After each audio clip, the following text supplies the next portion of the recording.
right, here we go. This is the one you've been waiting for.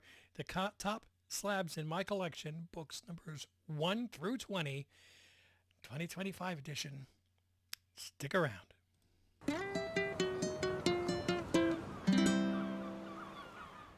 Welcome back, family. Timo Hani here. I'm your host, Rich.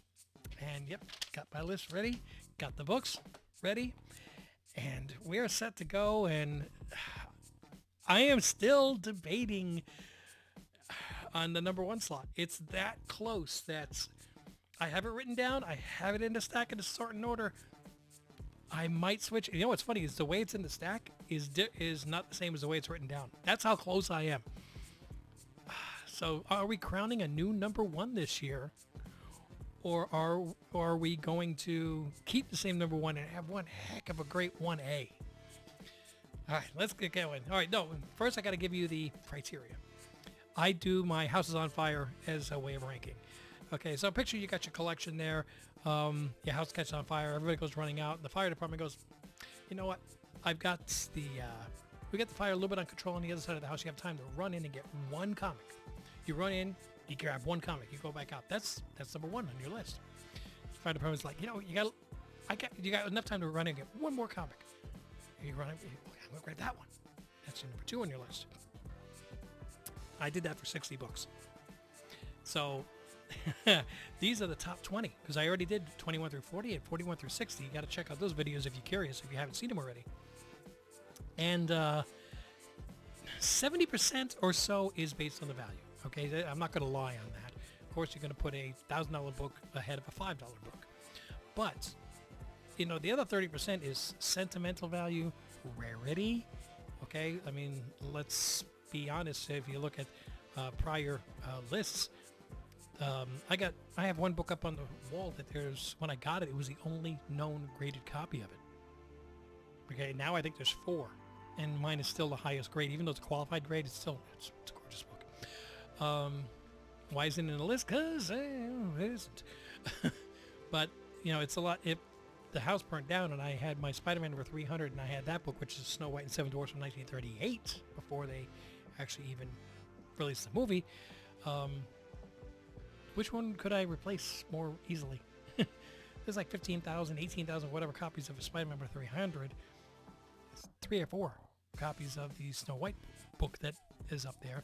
And I got to find somebody that has one and is willing to sell it. So there's sentimental value. I mean, I got, you know, a book. I think it's on this list. Let me see. Wrong list. Yes, one book that appears on this list that I got, and I got in trouble.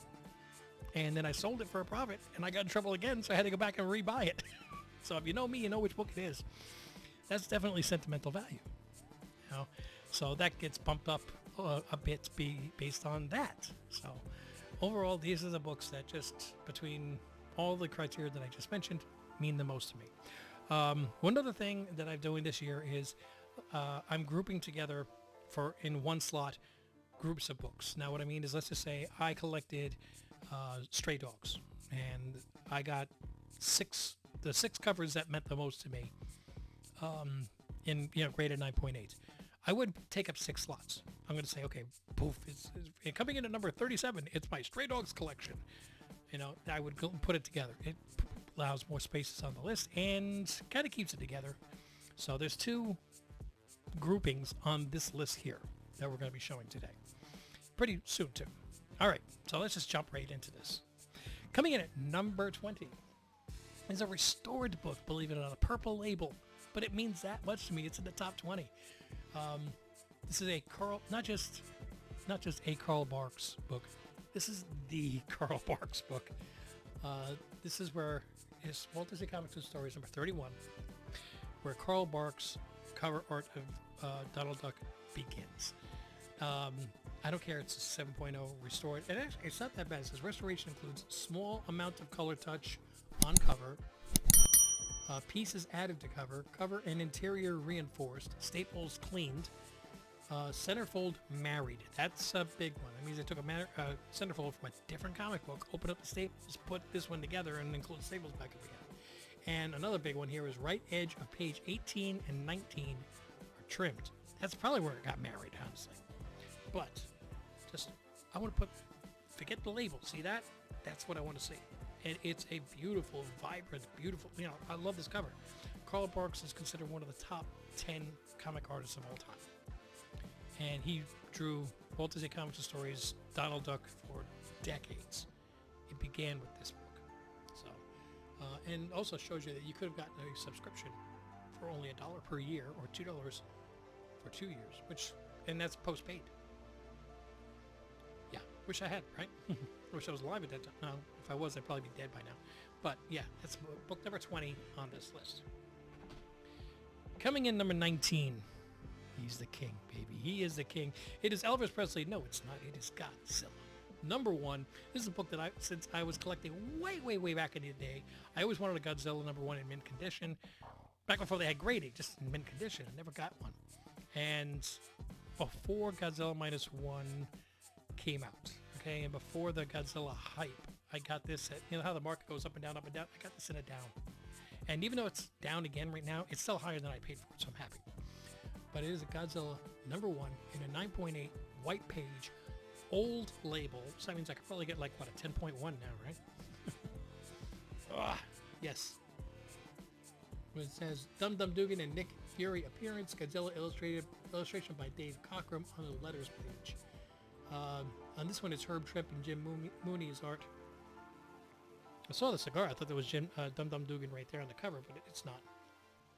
Yeah, Godzilla, that's my boy. I love him. Can't wait for Godzilla Minus Zero. And everybody's speculating on who the monster is going to be that he has to fight. And I know a lot of people saying Hedorah, which, if you're a fan of the Godzilla movies, also known as the Smog Monster, but Hedorah would make sense because they went from nuclear, now they go to trash and stuff like that. But with Noriko, I just got a feeling they're going to do Biollante. I think they could do Biollante better. All right, so next one is the first grouping. Yeah. This has got a little story behind it, too. I bought the cover A. When it started going up, already slabbed in a 9.8. I bought the cover E, 3 copies for $75. So $25 each. Okay? Talk about Monsters, Mark Spears Monsters number 1. Sub 300 I paid for this. And the Bridezilla copy. Both of them 9.8 white page. Now the funny thing is that I bought these 3 copies, $25 each. I did a show, and as a show special, I put these out on the table. Now, at the time, they're going for like $75 each. I put them, they were raw, I put them on the table, $35 each, less than half price. Nobody bought them. Nobody cared. People walked by, looked at it, how much? 35. They walked away. Like, it's a $75 book, I'm offering for 35. Nobody touched it. So after the show was over, still had all 3 copies. I sent them in for grading. I got 2 9.8s and a 9.6. I donated the 9.6 to, look at those plugs in, Comics Curing Cancer. Check them out. Make sure you do. For their auction, their annual auction. And I sold one of the 9.8s. And the one that I sold more than paid for everything, grading and everything else, leave me with one 9.8 graded for myself. So that's my nice little jump. And I've had like a couple other, the cover B, C, D, whatever. These are the 2 that I kept. I think I sold some of the others. I also do believe I have, I have a issue number 2 in a 9.8, the cover A. After that, everybody's like, oh my God, Mark Spears. And then they started pre-ordering and the printings went up and rarity disappeared. So issues 3, 4, and 5 aren't worth anything. But issue 1 and 2 still are. Now, coming in at the next one at number 17 on the list, we have a cover A, B, and C. Now, no matter which one I show you, you're gonna know it. But when Monsters took off? What was that? Everybody thought that. I wonder if this is gonna be the next da da da. What's da da da? Something is killing the children. Okay, there is your beautiful Jenny Frison. Here is your beautiful Jay Lee. And I had another Jay Lee, which I sent in for a signing, and it came back as a 9.4. And that really ticked me off, so I wound up selling it. It's a great book to get signed, but I wanted it at 9.8. And when as it was before it broke 300, it was in the mid twos. I got a copy of Something Is Killing the Children, #1. That's the cover A. That's the big boy. I mean, what is it at some point? Like 1,500? It's back down to 700-800, which is still almost triple what I paid for it. I'm very, very happy. The one Something Is Killing the Children I still want to get my hands on is, and you got to look it up. It's a beautiful cover, especially if they have that scene in the TV series or animated series, whatever it's going to be. Is issue number 3, second printing. It's the bathtub one, where it's like a greenish background and the water is blood red, and she's got all the cut marks on her back. It's a fucking great cover. I mean, it's disturbing and beautiful at the same time. But it's rare as hell. So, see a 9.8 of that, you're probably going to have a comma in the number. All right. Coming in number 16, this is a book that used to be, at one point was way, way up there in the chart, but still in the top 20. It's good. It's first appearance of Ahsoka Tano in a Clone Wars 9.6 white page. Remember I said I got in trouble for selling one? I bought a raw and submitted it, and when my wife heard how much I paid for it, which was like $280, she gave me that like slow turning look of death look. I'm going to kill you when we get home. And the person I was talking to said, "Where is it?" I just put it in for grading. He goes, "Go back and pull it back out. I'll give you double that right now." That's when they first announced that Ahsoka was going to be in The Mandalorian. And she was like, "All right, maybe he knows what he's talking about." So I think it was like $285 I paid for it. And, something, say $300 I paid for it. Then I got it graded. It came back at 9.4. Then right in the height of the hype, I was doing a show and I sold it for like $800. And my wife was there and she sees the guy walking away. She was like, "You sold the Clone Wars?" I went, "Yeah, I sold it for double what I paid for it." She's like, "Why?" I'm like, "Because I'm selling comics at a comic book show, and it's a comic book." I'm like, you told me that I thought you wanted to kill me when I bought it. She goes, "Yeah, but it's nostalgic now." I'm like, "Oh, jeez." I sold it for $850. That's right. So, and you know how much this book has come down in price now. I actually added a couple $100 and then went and bought a 9.6. So it was like $1,100 by the time I was done. And I got it, and I actually had her on a live broadcast. And, doing an unboxing, mail call. So I took it out, and she's like, "Oh, good, you got a Clone Wars back." I said, "Yeah, it cost $1,100. She went, "Okay." I went, "I have everyone here watching this show as a witness. She's not killing me. She's okay with the fact I spent $1,100 on a comic book." Which right now that same book is probably like, what, $450, maybe $400. Not all books go up in value. I mean, for every, Something Is Killing the Children and monsters that I do have a 1 in 100 ratio variant of My Little Pony Meets Transformers. Yeah, I did buy that one. Let's hear those comments down below. Anyway, all right, let's move on to number 15. I got this one. Didn't want to separate there. For Mrs. Ohana, it's her book. I do like the book, no doubt about it, but it is hers. So even if this book shot up in price and I want to sell it, I can't. It's hers. It is a DC Comics number 47, first appearance of He-Man in comics, in a 9.6 newsstand edition, and had for Willy Wonka magic jumping disc on the back. If you buy Tartan Timies, bottle caps, wacky wafers, Oompas, Scrunch. The only thing I remember in here is bottle caps. And Gobstoppers. Jeez. Anyway, there we go. First appearance of He-Man. I didn't watch He-Man. I just thought it was a dumb cartoon, but she was right in that age demographic when it came out. All right. Coming in, number 14. This is one of my big screw-ups in my life. When I was 17. So I give you the year, it's in the 80s. A book came out that was under the radar. It was low print, and a friend of mine from high school wanted to collect comic books. And he asked me if I would mentor him because I'd already been collecting for 10 years. I'm like, absolutely, sure, no problem. So he comes up to me one day, he goes, I heard some guys talking in the comic book store. They didn't know I was listening to them. Which, by the way, people always know if you're listening to them when they're discussing hot tips in a comic store. A lot of times they feed me bad information. So he said, this book came out and it's really popular. Everybody say we should buy it. I'm like, what's the name of it? He told me. I went, that's a parody book. That's like Howard the Duck. It's not going to go anywhere. He goes, well, I'm going to go buy 3 copies. And he did. And I thought he was crazy. But he did. He bought 3 copies, and I didn't. And I wound up having to buy a 3rd printing not that long ago of Teenage Mutant Ninja Turtles #1. Yeah, and he has 3 first printings.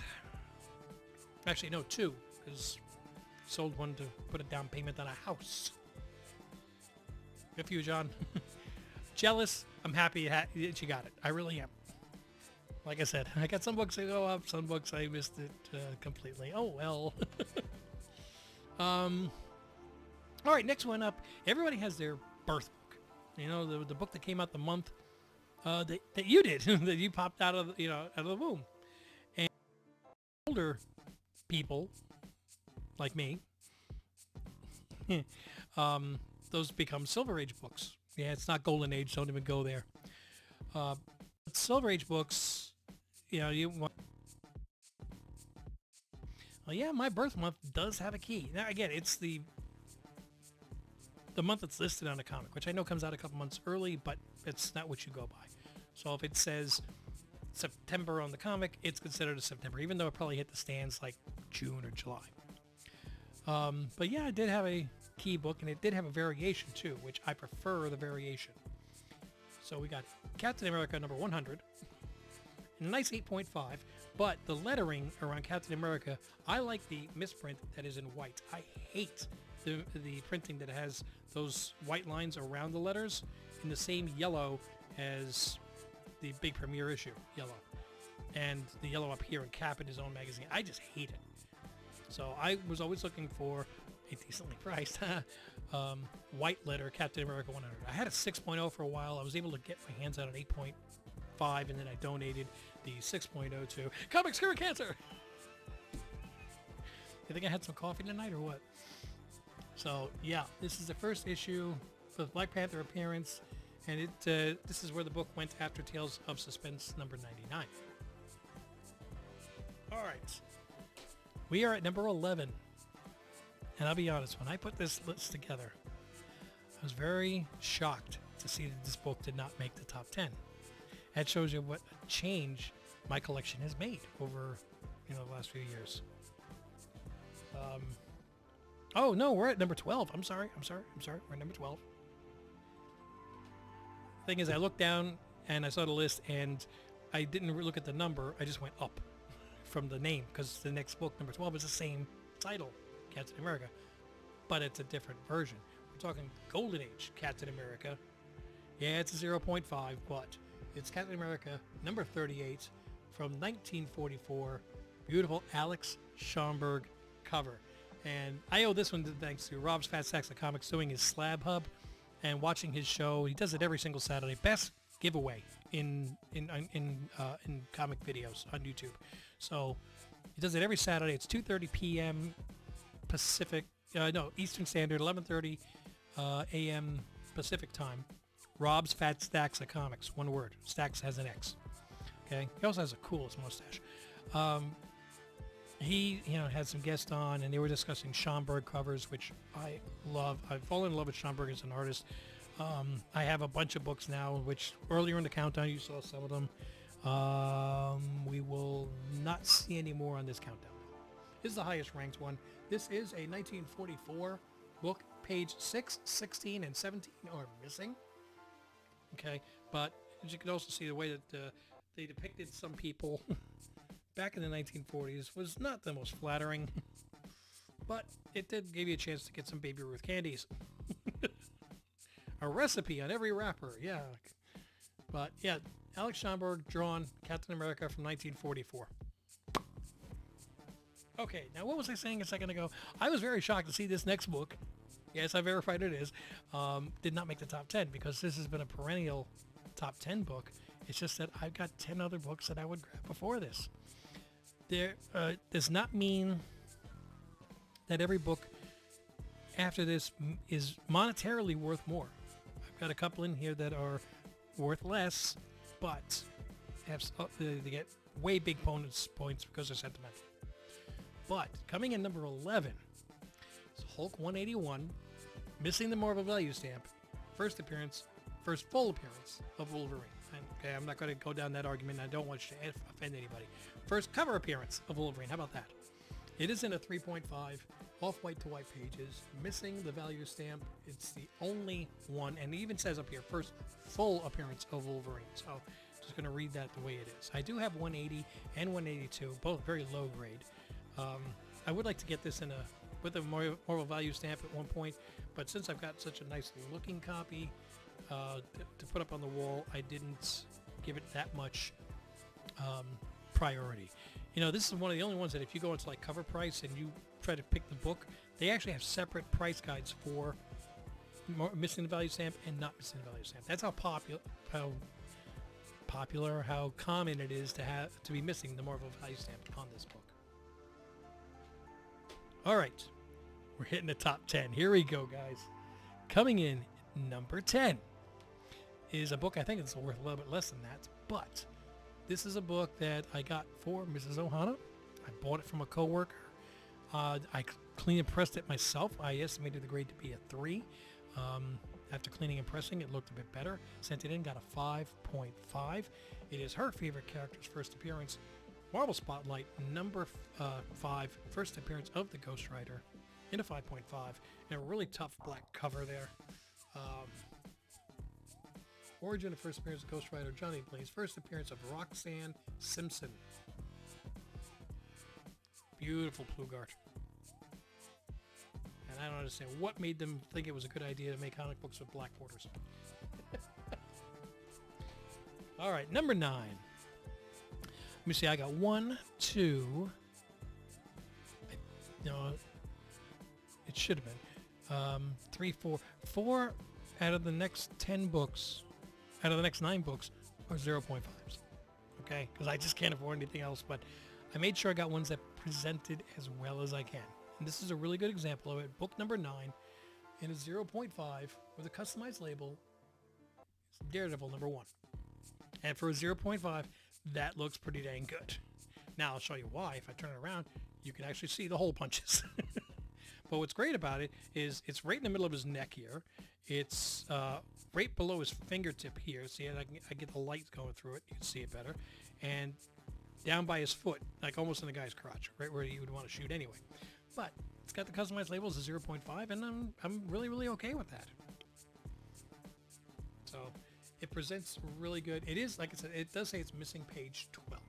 That's the only thing it does say on the cover that's really would bring it down. So they lowered the grade without giving a qualified, which I don't think they give qualified now for missing pages.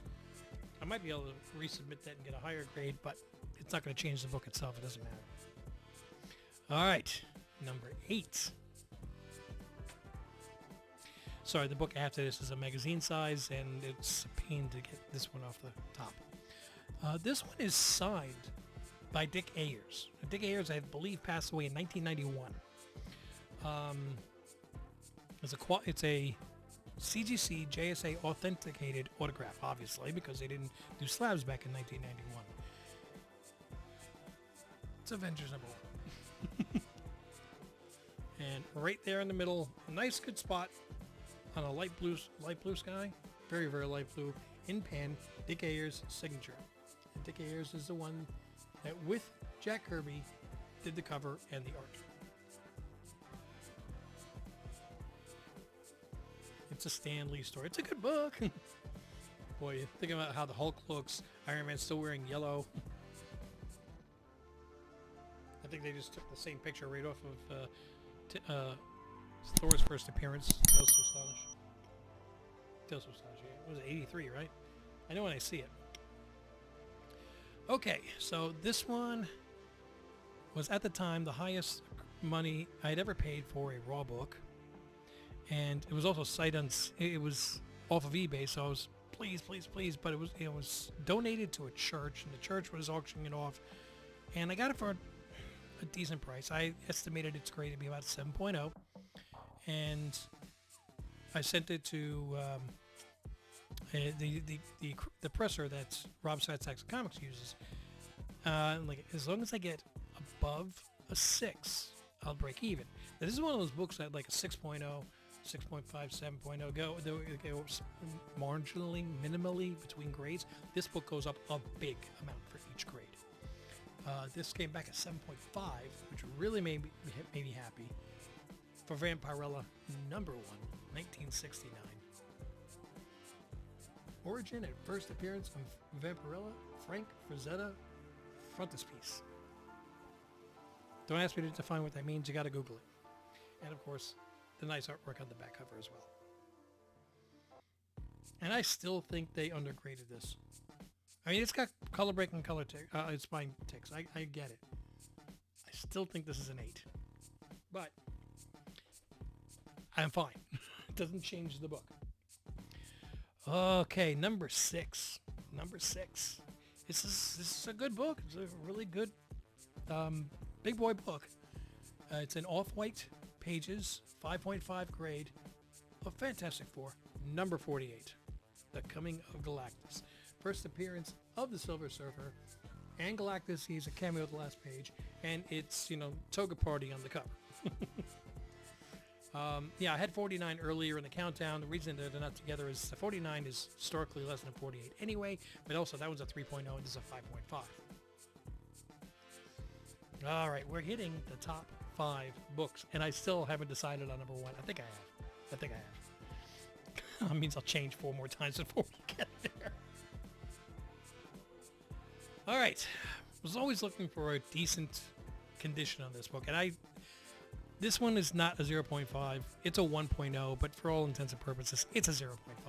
It's a CBCS, so that probably makes it a 0.5 of a CGC.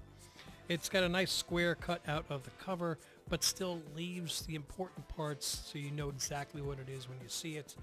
We are looking at 1959's DC Showcase number 22. You can see where that area's been cut. But first appearance of Hal Jordan, Green Lantern. And Greg, if you're watching the arena, sorry, I had to, man. I had to. We were both looking for this book, but to try to find one for sub 1,500 was just ridiculous. I got this one like around 900. I could not turn this one down, and I know that they've got to go with Green Lantern in the new DC universe, even if it's a different.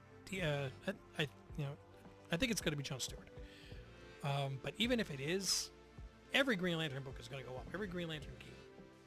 So, very happy with that. Coming in at number 4. Number 4 is this year's Christmas present to the missus. And it was a 2-parter. I'm not going to show you the second part, but I'll show you what inspired it. And she liked the second part, the cheaper part, better. So that's just, isn't that what women do, right? But we're talking about 1937. So, 88 years ago. This is a tough book. There's only 29 on the census. Okay? It's 6.5 off-white to white page. Mickey Mouse Magazine, number 3, the Christmas edition. And this is a very tough book to find. I've been looking for one for years. I was able to get my hands on this one. Now, I showed a different one, which was the New Year's edition from 1938 on the last countdown. And on the back, I showed there was an advertisement for a watch. My voice.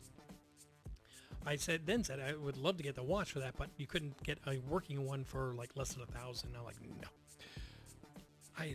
On the back of this is an ad for Noma Mickey Mouse lights in their own box, and yeah, they were $1.80 per set.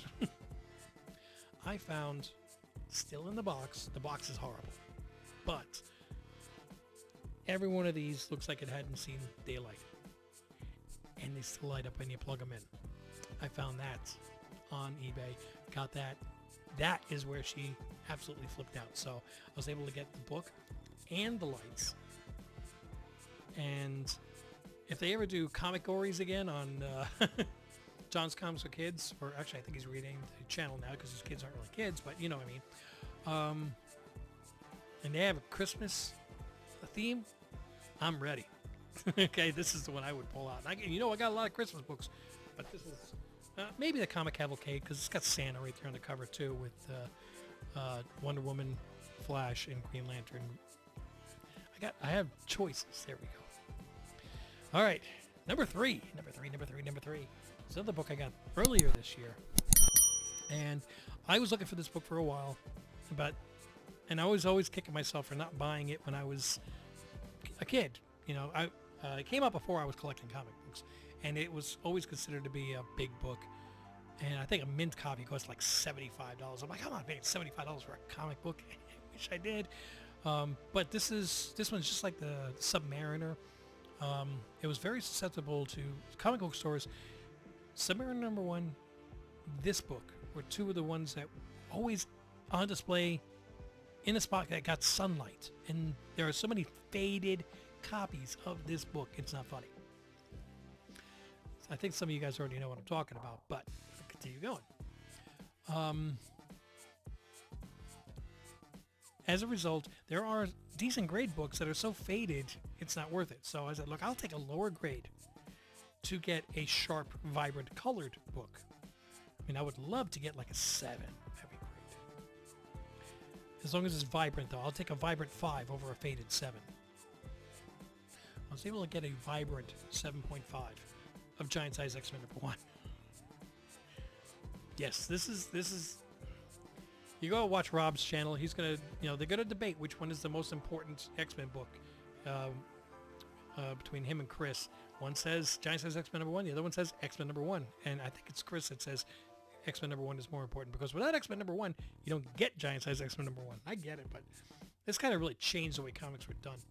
You get the first appearance of the new X-Men: Storm, Colossus, Nightcrawler, and Thunderbird, who didn't stick around for too long, and the second full appearance of Wolverine. I had to say that because there was a cameo appearance in 180, full appearance 181, Hulk, and maybe another page and a half, not a full appearance, in 182 before he had to battle Hammer and Anvil in the penitentiary. But yeah, that's one of those ones that you're really happy to get in your collection, and it's got those vibrant colors that I always wanted. All right, here we go. I got to make the final decision. Okay, I'm not going with the list. I'm switching them. I'm going to go with the way I laid it out. Coming in at number 2. Number 2. God, I never thought I'd have these, the #1 and #2 in my collection. Now I'm like debating which one is not the best book. It's a 0.5. It's missing page 12 and a quarter of page 9, and the back cover is missing. So, I mean, this book, and it's creamed off white pages. Why would I settle for all those things wrong? Dude, it's Spider-Man #1. I couldn't say no. And it's got the full front cover. And it looks decent. And the funny thing is the back cover, it's not the back cover, but you've seen these on back covers, so you almost don't even realize it. But yeah, Spider-Man #1. Close to an AF-15 as I'm ever going to get, unless I take a lot of these books together and like trade it all for one, but I don't know if I could do that. So if you saw last year's list, and probably the year before, no, not the year before, just last year's list. Yep. Last year, because I bought this in 2024. This was last year's #1, and there was another person on Rob's Fat Stacks on his Only Slabs show on Saturday that had one of these, and he was like, I'm so excited to get it. And I'm like, yes, I agree, because there are less graded copies of this book than there is of Superman #1. Okay, there's more copies of Action Comics #1, but there's less copies of Superman #1, or vice versa. It's right in there. It's under 100. Walt Disney Comics and Stories #1. Now, I bought this raw, And yeah, it's a completely detached and separated cover. Absolutely. You could take one half of the cover, put it on one way, and I don't think you can consider it an infinity cover because it's got that on the back cover because there was only one issue to do it with. But if you guys buy on eBay, one of the biggest sellers, I think his rating is over 50,000, is Blizzard Comic Auctions, Blissard, and the following year, or maybe it was the end of 2020. No, I got it in 2024 because the next book that I bought from him had, his flyer. You see what's there at the bottom corner? He was advertising the book that I bought, the exact copy. So I actually messaged him back, sent him a mail saying, hey, if it's the only one that's on this list that is not graded. So I sent him a picture of the book. I said, if you want to update your flyer when you're printing up more copies, if you want to, you sold me this book, send it put it up there with the universal grade, showing that, it's complete. Well, it wasn't complete. No, it is complete. That's right. It was not missing any pages. It was just, the cover was horrible. Yeah, it's off-white pages. It is complete, and only the cover was detached and split. The spine split 100%. Yeah, I don't have a problem with that. I'm still sticking with this being my number one. They're both amazing books. They really are. But God forbid anything did happen and I had lost my collection and I got an insurance settlement, it would be much harder for me to replace this book than it is to replace Amazing Spider-Man #1. If you go on eBay right now, I think there's one copy of Walt Disney Comics and Stories with a cover, on there, and probably 30, 40, 50 of these Spider-Man #1. So it's going to be very hard for that book to be toppled. Okay, who knows? Maybe in 2026, we'll see what happens. I mean, we're supposed to be getting some kind of a really cool refund, with no tax on overtime. Let's see what the taxes actually turn out to be. We'll see. And how much my bills actually are. And what the market actually does too. We got to see. Guys, I want to thank you so much for joining. It was work, I'm not going to lie, but it was fun. I was looking forward to doing this. Happy New Year to you guys. Hope you guys had wonderful, happy holidays. And until I see you in the next video, mahalo.